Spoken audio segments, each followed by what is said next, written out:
Olá pessoal, nesse vídeo eu vou falar sobre um personagem que aparece no Novo Testamento, que é o José de Arimateia. Eu já tive um primeiro vídeo que eu falei ali alguns argumentos, segue aqui em anexo o link do vídeo. E naquela ocasião, um dos comentários foi do Scania, que ele fez mais alguns questionamentos, e ali isso me fez aprofundar as buscas. Então, o que eu trago aqui neste vídeo são elementos adicionais àqueles que já foram apresentados ali no primeiro vídeo, né?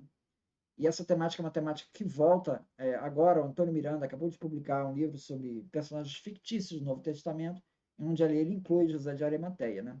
Então, a minha ideia é complementar o que eu já apresentei no primeiro vídeo, com trazer novos elementos aqui do segundo vídeo, desse vídeo agora, né? Então, o José de Arimateia, ele é mencionado nos 4 evangelhos canônicos, né? Em Mateus 27, de 57 a 66, Marcos 15, 42 a 47, Lucas 23, do verso 50 a 56, e João 19, do 38 a 42. Tá? Em João, nós temos José de Arimateia e Nicodemos pedindo o corpo de Jesus. Ao contrário dos evangelhos sinópticos, em que somente José de Arimateia pede o corpo. Tá? Essa palavra Arimateia, ela possivelmente, José de Arimateia, é uma referência ao local de origem. Ela indica que ele era uma natural pertencente a essa cidade. Tá? No entanto, a localização exata da cidade não é mencionada nos evangelhos, como os evangelhos não mencionam a maioria das cidades que é citada lá, né? E a sua identificação é incerta. Mas temos algumas indicações disso, porque a cidade poderia se referir a uma forma de se referir a Ramá, uma cidade montanhosa da Judéia, que se refere ao local de nascimento de Samuel, do profeta Samuel, como aparece em 1 Samuel 1:1, tá? E também como aparece em Flávio José, Antiguidade Judaica, os livros 5, 11, 214, em que se refere à cidade na forma Ramataim Zofim. Tá? Na Septuaginta, ele aparece na forma de Armataim, tá? E em 1 Macabeus 11:34 como Ramatem. Então, Ramatem, Ramataim, Armataim. Então, essa era a cidade que provavelmente está se referindo à cidade de Arimateia. Tá? Bom, esse texto aqui, tá, do Richard Balkan, ele vai explorar um pouco isso na página 111.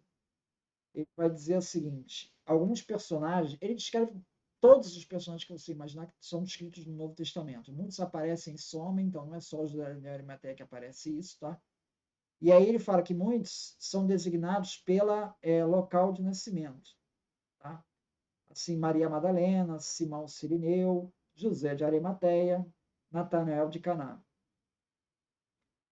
Naturalmente, as pessoas podiam ser diferenciadas dessa forma somente quando se encontravam em outra parte que não em seus lugares de origem. Essa é a razão por que Natanael é chamado de Caná da Galileia. Tá? José de Arimateia, indubitavelmente, possui propriedades perto de uma cidade chamada Ramataim, mas vivia a maior parte do tempo em Jerusalém, onde naturalmente era chamado de José de Ramataim. Tais designações eram comuns. Tá? Então, daí é que viria o Arimateia. Tá? Então, essas são as referências que temos. Outra questão a ser levantada também é que você tem textos posteriores, tá? Textos apócrifos, e aí eu estou me referindo ao Evangelho de Nicodemos, que ali fala de José de Arimateia como vereador da cidade de Arimateia. Então, veja que ele, vereador, um cargo político, né?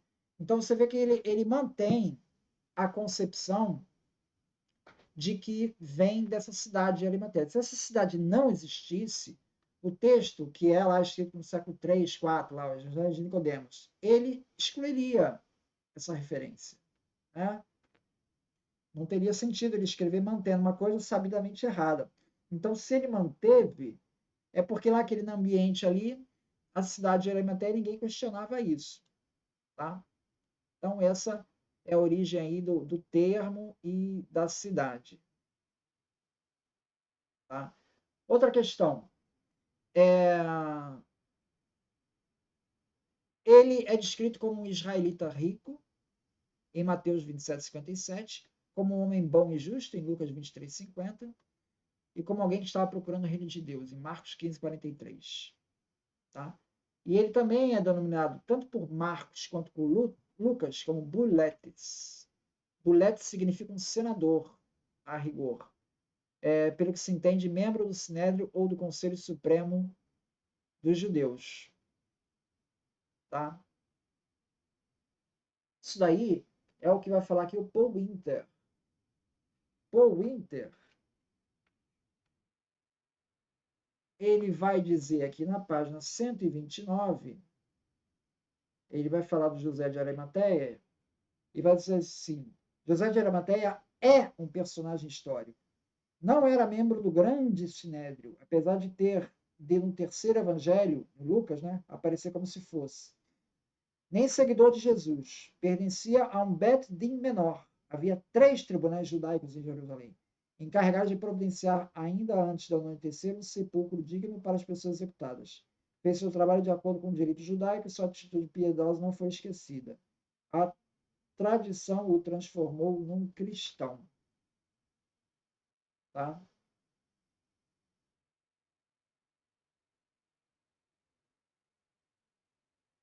E aqui ele faz referência também a Flávio Josefo, em que ele descreve ali na Guerra dos Judeus, capítulo 4, 317, ele narra um assassinato por rebeldes judeus dos ex-sumos sacerdotes Anã e Jesus, filho de Gamaliel. E ele parece tão ultrajado pelo fato das vítimas não terem sido sepultadas decentemente quanto pelo assassinato em si. Ele diz assim: os assassinos foram tão longe em sua impiedade a ponto de abandonar os corpos sem enterro, embora os judeus costumassem seguir cuidadosamente as exéquias, garantindo que até os malfeitores crucificados fossem retirados da cruz.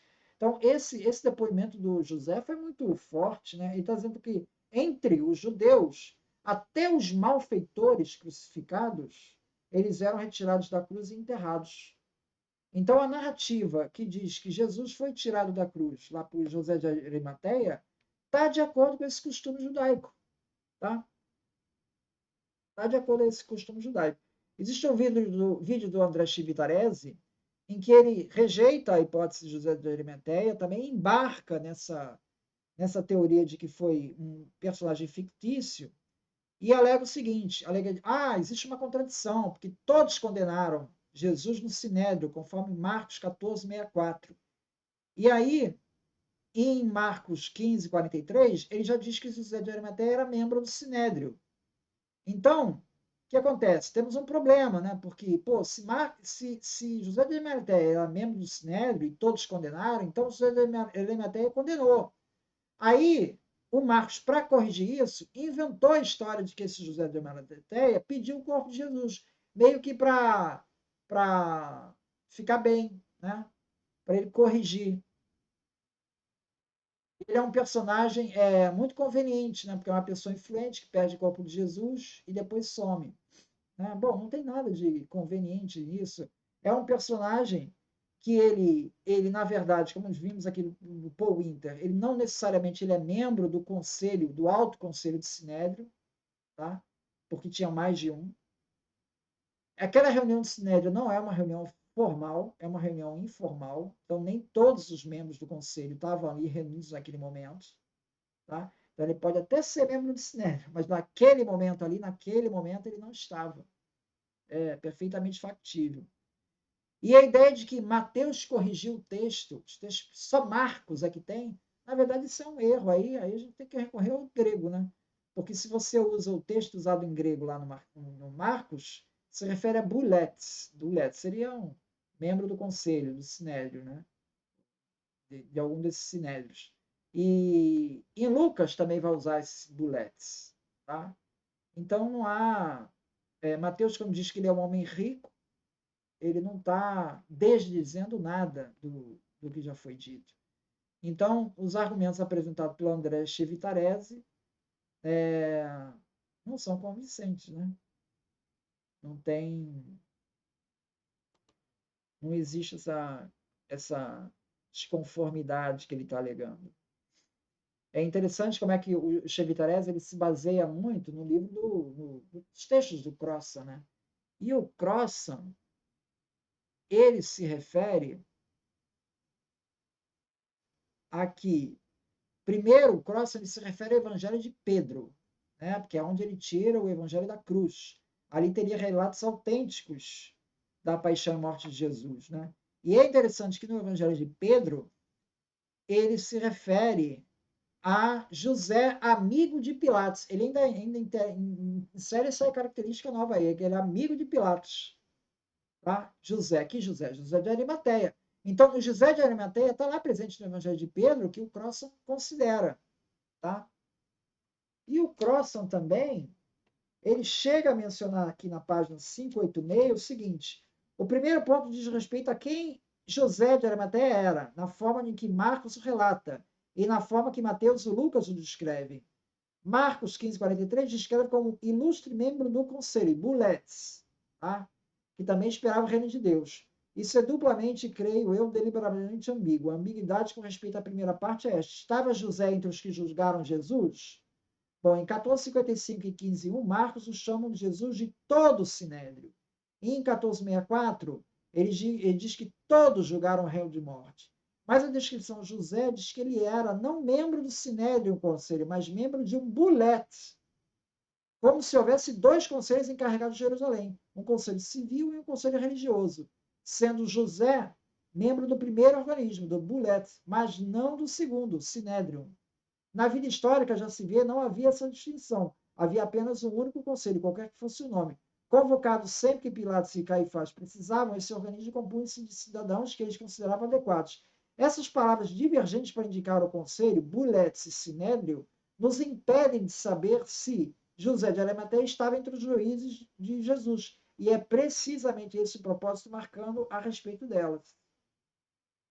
Então, veja, até o próprio Crossan, que se baseia o André Chivetarese, ele diz que o texto em Marcos não é conclusivo, para saber se a gente se ele é do conselho ou não. Tá? Então, temos aí essa questão. Né?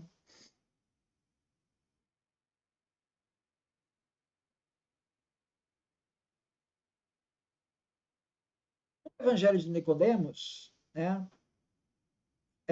Outra questão é, eu já falei que o Eusébio, né, ele, segundo uma antiga tradição de Eusébio, que está em Onomasticon, ele identifica Ramá como o atual lugar de Rentes, nas colunas de Efraim, a 35 quilômetros ao norte de Jerusalém. Isso seria o mesmo lugar que Arimateia. Então, essa questão da origem de Arimateia também é relatada ali por Eusébio.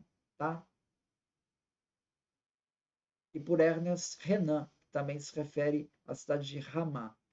Agora eu queria só encerrar falando de uma questão que esse personagem, né, segundo Joseph Atwill, né, no livro dele César de Cristo, né, ele diz que o José de Arimateia é um personagem criado, fictício, assim como todo evangelho é fictício, né? Mas ele dá uma particularidade, ele diz que José de Arimateia, na verdade, ele vem de José de Bar Matias, que é o nome do Flávio Josefo. Então, o Flávio Josefo, que está escrevendo o texto, ele se coloca ali na narrativa como José de Arimateia. Entende a coisa? Isso acontece em alguns filmes também. Né? Você pega, por exemplo, Woody Allen. O Woody Allen ele escreveu alguns filmes em que ele aparece no próprio filme, como um jornalista, um personagem secundário ali, mas ele aparece ali na própria. Alguns pintores também fazem isso. Então, o Flávio José também fez isso. Ele pegou a própria narrativa dele, que foi ele que escreveu todo o Novo Testamento, segundo Átila, né? Todo o Novo Testamento foi escrito pelo Flávio José. Então, ele, ali nos evangelhos, ele inventou um personagem que seria ele mesmo, tá? E aí tem até o trocadilho, né? Ele botou como um trocadilho como do nome dele, tá? Essa história é interessante pegar a origem dessa história. De onde que veio isso? Né? Será que foi do Átila? Será que foi esse que teve? Cara, não foi o Átila que teve essa ideia, cara. Não foi.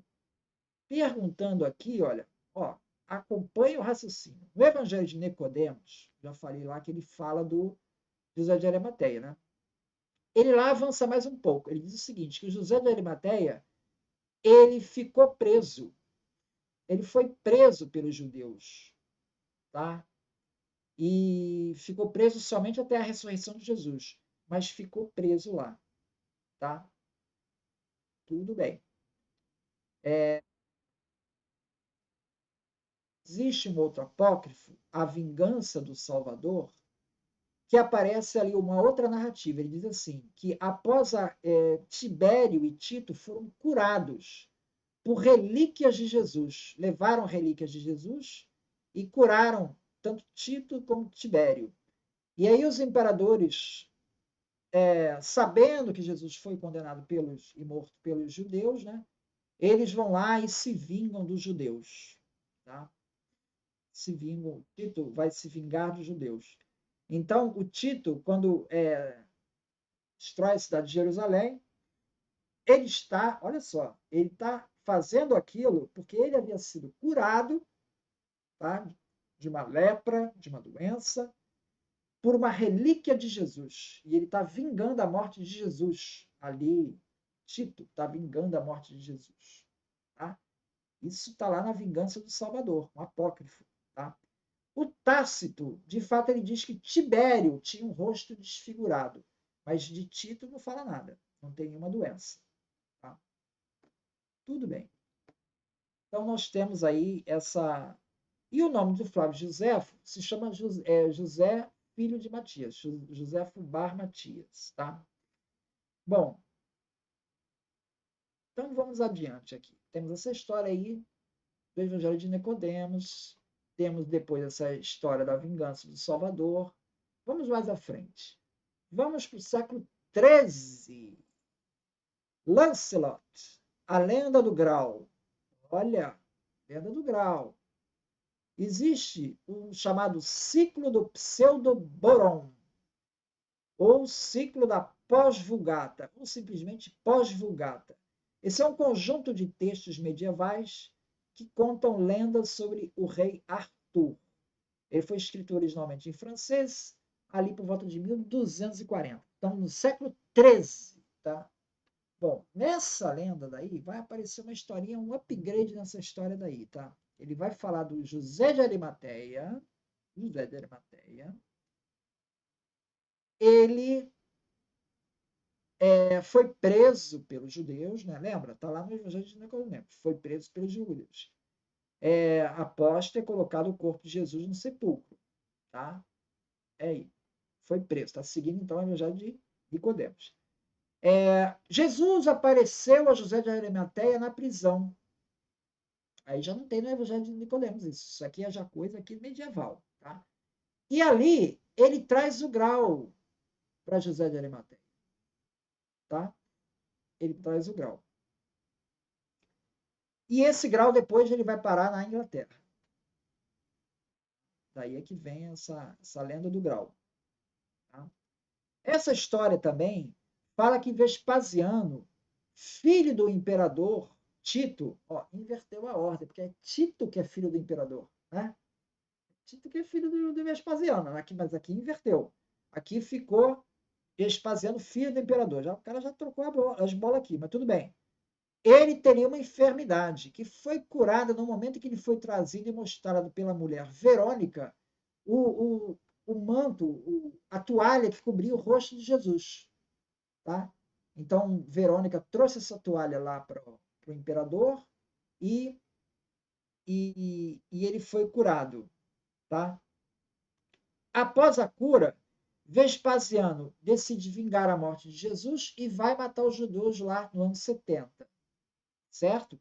E vai soltar o José de Arimateia da prisão. Tá? Aqui é que eu tenho um detalhe aqui, é soltar José de Arimateia da prisão. Agora eu pergunto para vocês, ali no ano 70, quem é que foi solto da prisão? Quem estava preso? Judeu preso, que foi solto da prisão. Flávio Josefo. Né? Então, nessa história, existe um artigo aqui do Antônio Furtado, da PUC do RJ, que ele sugere que essa história daí, ela pegou a história do Flávio Josefo e mesclou com essa história daí da narrativa do Evangelho de Nicodemos. Ele juntou as duas histórias. Tá? Dada a similaridade entre o nome de Flávio Josefo, que é José Bar Matias, com José de Arimateia, que aparecia no Evangelho. Então, o primeiro a fazer essa associação dos dois nomes é o primeiro a fazer esse Antônio Furtado aí da PUC, da RJ, que ele faz em 2001. O Joseph Atwill, livro de 2005, só vem depois, tá? Então ele já pesca essa conflação, que isso teria sido então uma composição. O cara lá do século XIII, ele pegou e fez uma mistura. Ele pegou o texto de José e misturou com o texto do Evangelho de Nicodemos e montou a lenda do grau. O Joseph Atwill pegou a lenda do grau, tirou o grau da história e pegou só a conflação ali, já criando uma outra narrativa. Então, essa ideia de associar os dois nomes, isso vem de um mito medieval. Olha só, isso vem do grau do Lancelot, da lenda do rei Arthur. Então é isso. Muito obrigado, então.